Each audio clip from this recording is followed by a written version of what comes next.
네, 여러분 안녕하십니까. 1월 18일 목요일에 MBN 뉴스와이드 패널 6분과 그리고 오늘 또 특별한 손님 한 분을 모셨습니다. 어서 오십시오. 안녕하세요. 네. 안녕하십니까. 네, 안녕하십니까. 마치 타오르기 시작하는 불에 기름을 부은 격이라고나 할까요? 어제 이명박 전 대통령의 수사와 관련한 입장 발표가 나오자 정치권의 공방은 더욱더 날카로워지고 뜨거워지고 있습니다. 분위기가 영 심상치 않아 보이는데요. 오늘 자세히 들여다보도록 하겠습니다.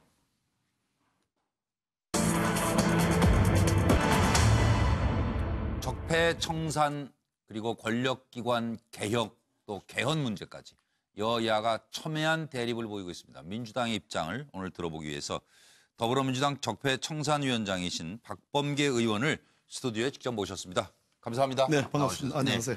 네. 우선 지금 그 얘기부터 좀 여쭤보죠. 어제 이 전 대통령의 입장 표명이 있었는데요. 보수 괴멸과 그리고 고 노무현 전 대통령의 죽음에 대한 정치 보복이라는 주장에 대해서 어떤 생각이신가요? 참 전직 대통령으로서 입에 담을 수 없는 그런 말씀을 하셨는데 일단 첫째는 한 분의 대통령님의 어떤 돌아가신 것에 대해서 본인의 수사와 연결짓는 참으로 그것은 금도를 넘는 하늘이 두렵지 않은가 하는 정도의 말씀이고요. 수사를 짜집기라고 말씀하셨는데 그거야말로 박근혜 전 대통령이 왜 지금 교도소가 있습니까? 법치주의를 부정한 거거든요. 저는 있을 수 없는 발언이다. 결국은 수사를 받게 될 운명에 처한 이명박 전 대통령께서 결국은 이것을 정치 문제화로 이끌어서 일종의 정치 쟁점을 하는 거 아닌가 하는 생각을 지울 길이 없습니다. 그리고 SNS에 직접 올리신 글이죠, 박 의원님. 그 MB의 비루하기 짝이 없는 사랑관리가 초래한 사표 규정이다. 그렇습니다. 지금 국정원 특활비가 왜 나왔습니까? 이게 무슨 검사들이 무슨 협박을 해가지고 무슨 약점 잡아가지고 이제 뒤를 캐서 나온 게 아니고요.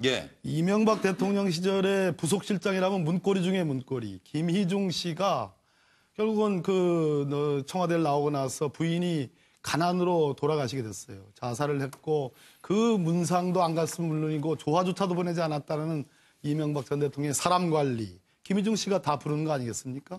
또 국정원 기조실장이었던 김주성 씨가 이거 문제가 될 수 있습니다. 특활비 가져다 쓰는 거. 그런 지적을 했음에도 불구하고 나온 거거든요. 그렇기 때문에 결국 이것이 무슨 검찰의 표적 수사가 아니고 이명박 전 대통령이 데리고 있던 사람들이 자발적으로 검찰에 가서 진술한 것이다. 이런 말씀 좀 드립니다. 근데 저 아까 읽고 찾아봤어요. 네. 왜 비루 판사 출신 아니에요? 맞습니다. 그 비루하다는 단어가 찾아보면 행동이나 성질이 너저라고 더럽다. 더럽다. 비루하다 알고 쓰셨는지 저는 좀 그래서 정확하게는 천박하고 좀 그런 느낌으로 너절하다 이런 얘기인데 돈에 관련된 얘기들이거든요. 그렇기 때문에 그런 표현을 썼습니다. 좀 과한가요? 좀 자극적이다. 네, 우리 국민들은 다 시원하다고 느낄 것 같아요. 그리고 야당 나와 계시니까 직접 한번 그리고 패널들은 이제 차례대로 질문 순서를 드릴 텐데 질문 내용을 좀 판넬에 간단히 요약을 해서 써주시면서 준비해 주시고 이경환 부대변인은 지금 우리 박범계 의원 말씀에 대해서 혹시 하실 말씀이나 또 다른 질문 있으면 해주십시오. 하는 말은 별로 없고요. 제가 몰래 묻기로 했던 거 한번 바로 단도직입적으로 한번 물어보겠습니다. 그래요? 바로 질문으로 들어가시려고요? 사실 어떻게 물어볼까에 대해서 제가 고민을 많이 했는데 그냥 바로 물어보는 게 좋을 것 같습니다. 이명박 전 대통령 얘기에 대해서는 하실 말씀이 없다? 조금 이따 얘기되면 좀 말씀을 드릴 수는 있는데 일단 이 부분 정치 보복이냐 아니냐 부분에서 이 부분에 대한 답을 먼저 듣는 게 맞는 것 같거든요. 그러니까요. 제가 물어보겠습니다. 노무현 전 대통령의 죽음에 MB의 책임이 있습니까? 그건 이명박 전 대통령이 사실상 자백한 거 아니겠습니까? 그러니까 사람들은 많이 그렇게 생각하는데 이명박 전 대통령이 본인 수사에 이 경험하지 않은 사람은 알 수 없는 거거든요. 그러니까 제가 죄송한데요. 가능하면 어쨌든 의원님 본인의 의견을 좀 물어보고 싶습니다. 다른 사람들 이야기 답하지 마시고 의원님 생각 어떻습니까? 저는 그 당시에 노무현 전 대통령에 대한 서울지방국세청의 느닷없는 특별세무조사와 대검 중수부 수사는 표적 사정이라고 생각합니다. 그래서 책임이 있다 이렇게 생각하시는 거죠? 그렇게 생각합니다. 그러니까 또 추가로 물어보겠습니다. 예. 그러면 혹시 그런 생각들이 어떻게 보면 우리 박 의원님도 어떻게 보면 이 현 정권의 어떤 실세 중에 실세이지 않으십니까? 제가 보기 그렇거든요. 실세는 힘 있는 사람도 실세기도 하지만 힘이 떨어진 사람도 실세라고도 해요. 예, 어쨌든 예. 그뭐 힘이 떨어지는 잘 알 수 없는데 아마 저는 우리 박 의원님은 힘이 올라가시는 분을 알고 있는데 아이고. 대부분 그 같은 실세라고 하시는 그룹들 다 그렇게 생각하십니까? 당시로 돌아가 보면 대체로 2008년도 얘기 아니겠습니까? 예, 예. 특별 세무조사의 그 경위를 아시면 예. 그것은 틀림없는 노무현 전 대통령에 대한 이명박 정권의 표적 사정으로 다들 그렇게 국민들도 인식을 하고 있습니다. 저도 같은 생각을 갖고 있고요. 하셔도 되겠어요? 예. 네, 그러면 다음 기회에 또 질문이 있으니까 예, 우선 하시죠. 요거 하나만 더 여쭤보죠. 이미 수사 끝난 일이다 이렇게 주장하지 않습니까? 이 부분에 대해서는 어떻게 보시고 그러면은 MB가 모든 책임은 자신에게 물어달라 그러면 MB 소환이 불가피하다고 보시는지 지금 상황을 예, 결론부터 말씀드리면 MB에 대한 소환은 불가피합니다. 예. 대한민국 헌법과 법률에 의해서 예. 어떤 누구도 법 위에 있지 않습니다. 그리고 예. 수사가 끝나지 않았습니다. 왜 그런 거 아니? 예. 다스는 누구껴? 라는 질문에 대해서 예. 그동안 뭐 대검 중수부 수사와 특검 수사가 있었습니다만은 예. 그것은 이명박 대통령이 당선됐을 때 당선자 신분에 했던 수사고 예. 철저하게 장악된 검찰에 의한 수사이기 때문에 예. 진실이 밝히지 않았고 그 이후로 10년 동안 많은 사람들이 다스에 관한 문제 제기, BBK에 대한 문제 제기를 했고 예. 지금 그 수사 역시 검찰이 특별한 무슨 기술을 발휘한 것이 아니고 예. 이명박 전 대통령 둘러싼 또 이상은 회장 그 형제를 둘러싼 다스 관계자들이 자발적으로 검찰에 가가지고 다 그 비리 혐의를 진술하고 있습니다. 그렇기 때문에 제가 아까 사람 관리를 참 비루하게 하셨다 하는 표현을 쓰는 겁니다. 예, 알겠습니다. 끝나지 않았습니다, 수사는. 예. 일단 지켜봐야 될 문제고 오늘 사실 이 자리에 박 의원 모신 거는 지금 뭐 적폐청산 위원장도 맡고 계시지만 사개특위 사법 네. 개혁특위 여당 간사시잖아요. 예. 그래서 권력기관의 개혁 그리고 개헌 문제에 대해서 차례로 질문하시고 답변하는 순서로 진행하도록 하겠습니다. 고영신 교수님부터 질문해 주십시오. 문재인 대통령께서 예. 신년 회견에서 권력 개헌 문제와 관련해서 언급을 했는데요. 네. 1차적으로는 본인 스스로는 대통령 죽임제를 원한다. 네. 또 국회에서 합의가 안 되는 경우 최소한의 개헌, 말하자면 자치분권 내지는 기본권을 강화하는 선에 개헌만 해도 가능한 것 아니냐 이런 말씀을 하셨는데 사실은 그런 부분들은 일반 법으로도 충분히 뭐 지방분권화 문제라든가 기본권 강화는 일반 법으로도 할 수 있지만 권력구조 문제야말로 개헌이 아니고는 할 수 없는 사안이고 지금 개헌 문제에 관련해서 국민들의 그러한 여론도 70% 이상이 개헌이 필요하다고 하는 그 부분에 동의하는 것은 바로 권력구조가 가장 핵심이 아닌가 그런 생각이 드는데 지금 사실은 지난 우리 역대 대통령 가운데 재임 중이거나 퇴임 후 불행을 당하지 않은 분이 지금 거의 없을 정도이고 예. 그런 이유 중에 가장 큰 건 권력 대통령이 집중이다. 너무 권력이 집중되어 있다. 예. 제왕적 대통령이다. 알겠습니다. 이런 상황 아니겠습니까? 예. 그런데 사실은 더불어민주당 또 우리 박범계 의원님도 제가 기억하기로는 야당 시절에 네. 권력이 분권화돼야 한다. 권력이 좀 대통령한테 모든 집중되지 권력이 않도록 해야 집중된 된다. 권력을 좀 이렇게 분권으로 가는 방향이 옳은 것 아닌가 네. 이런 주장들을 야당이 계속 해왔는데 최근에는 강감무소식이에요. 말하자면 분권화의 권력의 분권의 문제에 대해서는 더불어민주당도 크게 이 얘기를 하시는 분들이 거의 없는 것 같아요. 답변 그래서 들으시죠.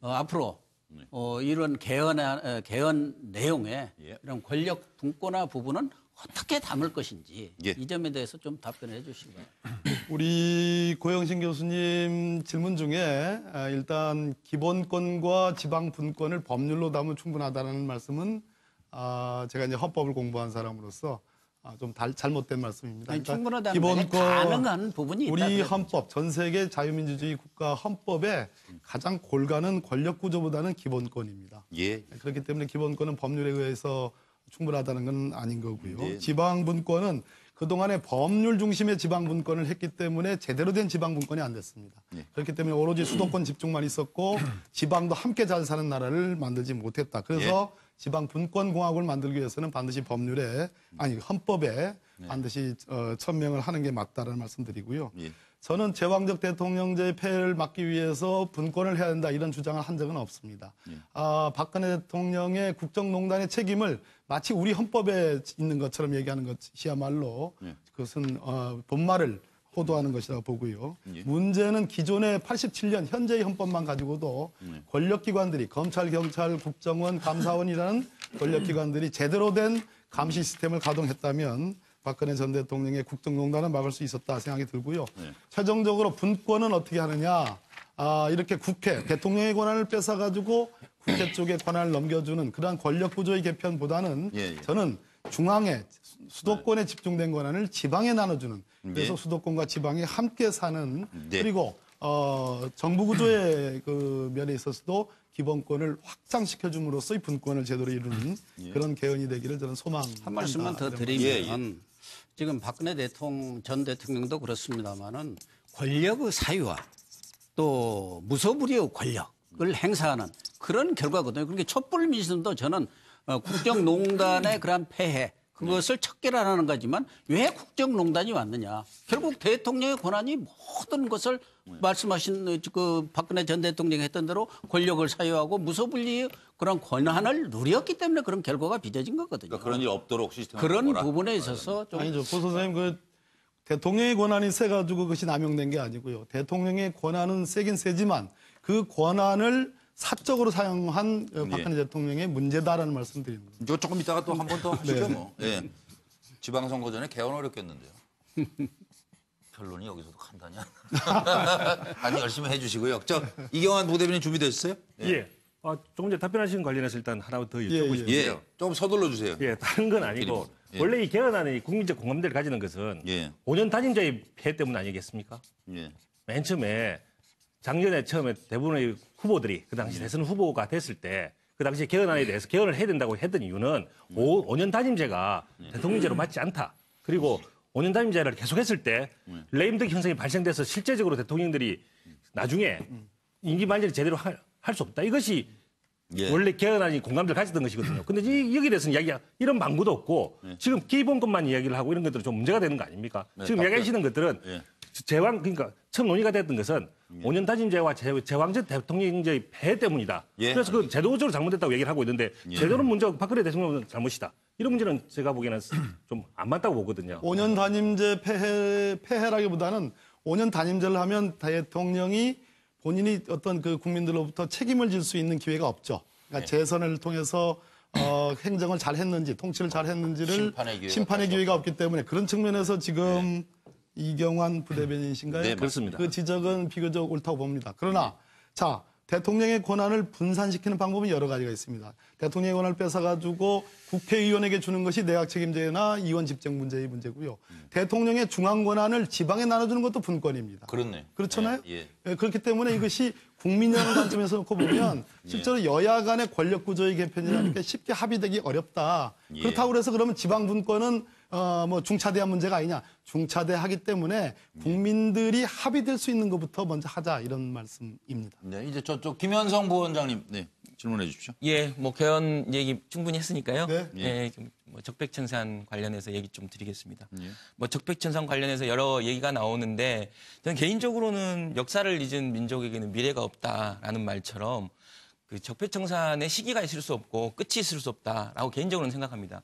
그렇지만 여전히 이제 국민들 사이에서는 약간은 이제 과거를 들추고 이게 피로감이 좀 있는 것 같은데 이 핵심은 결국은 이것이 어떻게 이제 제도화되느냐라고 핵심이지 않습니까? 네.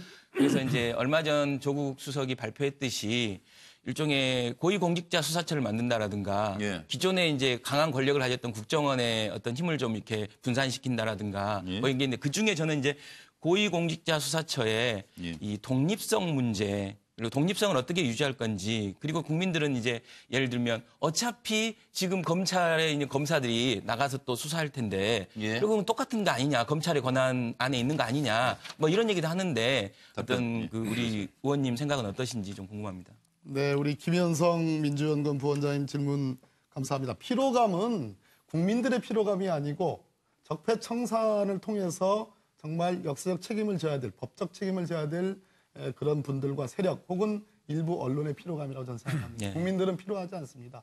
국민들은 지치지 않았다고 생각이 들고요. 제도화의 말씀은 지극히 옳습니다. 이번 2018년도에 가장 중요한 것은 적폐청산이 수사와 조사로 끝나는 것이 아니고 네. 국정농단이 가능했던 그러한 제도와 시스템을 개선하는 게 중요한 목표인데요.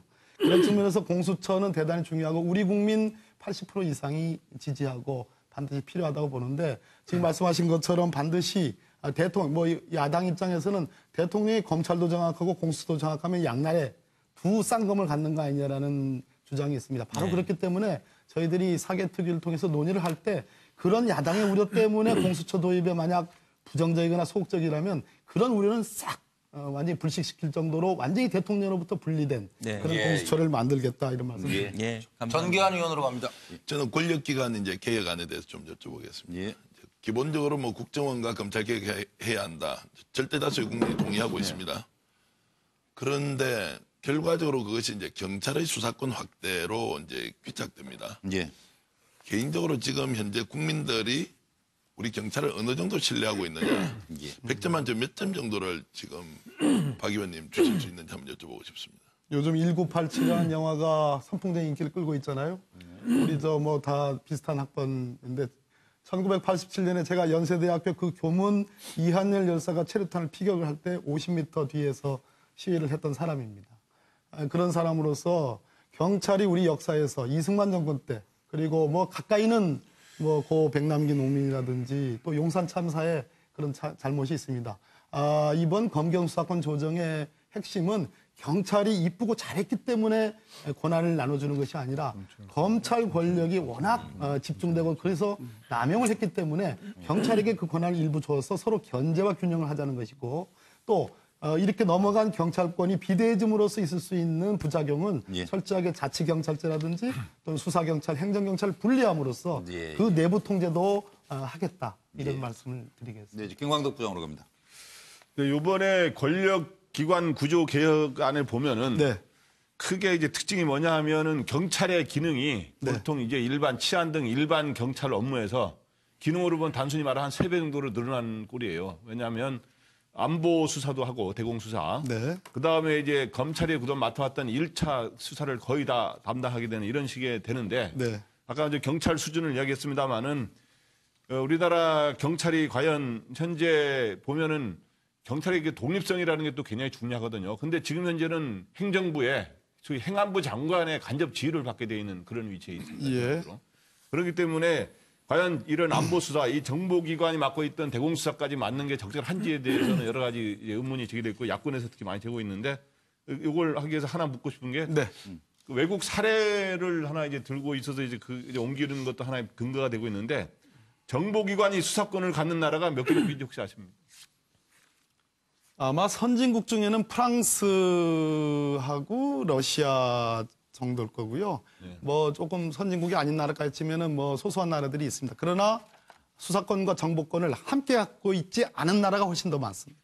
그러니까 뭐 몇 개국인지 정확히 말씀은 안 하시는 거 아니에요? 제가 산수가 좀 약합니다. 그러니까 이거는 왜냐하면 이런 것도 이게 숫자가 뭐 중요한 건 아닙니다만은 그래서 제가 한번 취재를 해봤어요.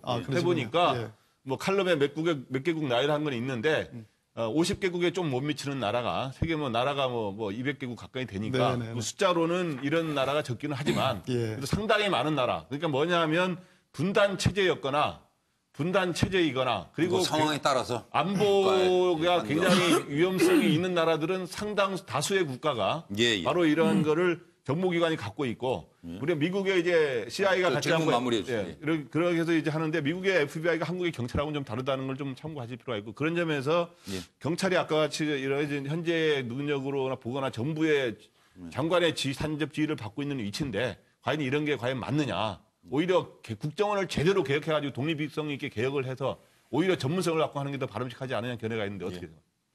경찰도 대공수사를 해왔고요. 기본적으로는 국정원 대공수사처가 주요한 임무를 역할을 해왔습니다. 그런데 이것을 그냥 개혁을 하기에는 너무 많은 폐단이 있었습니다. 중요한 건 뭐냐면 대공수사의 실적도 없으려니와 더욱 중요한 것은 유우성 씨라는 멀쩡한 사람을 간첩으로 조작을 해가지고 결국은 대법원에서 무죄가 났습니다. 여기에 관여됐던 국정원 직원들, 대공수사처 직원들이 처벌이 됐습니다. 그러니까 이렇게 증거를 조작하면서까지 대공수사의 실적을 내는 그러한 지경까지 왔기 때문에 더 이상 국정원의 대공수사권을 주기에는 개혁으로서는 뭐 이렇게 그것이 개혁될 수가 없는 그런 상황에 와 있다.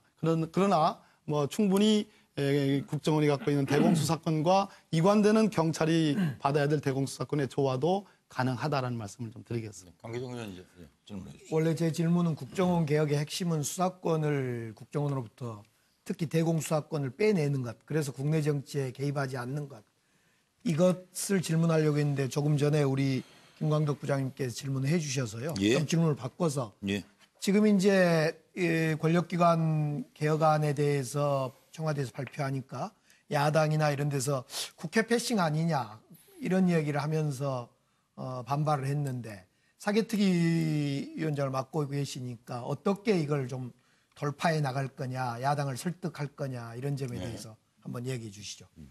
제가 감사합니다. 좋은 질문. 우리 강기정 의원님 그 질문처럼 청와대의 이제 민정수석을 맡고 계시는 조국 수석께서 얼마 전에 권력기관 개혁의 문재인 정부의 방향에 대해서 설명을 했습니다. 그러나 내용적으로 놓고 보면 구체안은 다 들어가 있지 않고요. 가장 중요한 것은 검경수사권 조정에서 수사지휘권을 어떻게 할 거냐, 또 검사에 의한 영장 청구권을 어떻게 할 거냐, 이러한 예민한 문제는 다루질 않았습니다. 왜냐하면 국회를 존중하겠다는 생각이었고요.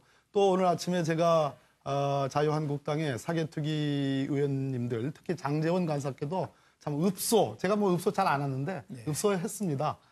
우리 강기정 의원님 말씀 걱정처럼 우리 저 국민을 위해서 진짜 권력기관 개혁해야 되니까 청와대에서 만약에 조국 수석이 그런 발표를 한 것에 대해서 좀 불쾌하셨거나 조금 화가 나셨다면 이제는 좀 분을 풀으시라. 그리고 절대 국회 패싱이 아니고 자유한국당 패싱이 아니다. 어떠한 경우에도 자유한국당과 함께 논의하고 함께 상의를 드리겠다. 이런 말씀 좀 드렸습니다. 네. 처음에 말씀드렸듯이 적폐청산위원장이니까 적폐청산하셔야죠.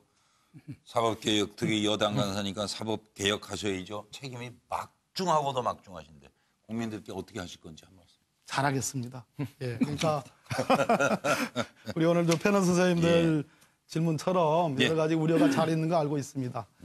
어떠한 경우에도 국민과 함께하고 또 야당과 함께하는 자유한국당 존중하고 충분히 경청하면서 이번에야말로 권력기관 개혁 제대로 이뤄내야 되겠다고 생각을 합니다.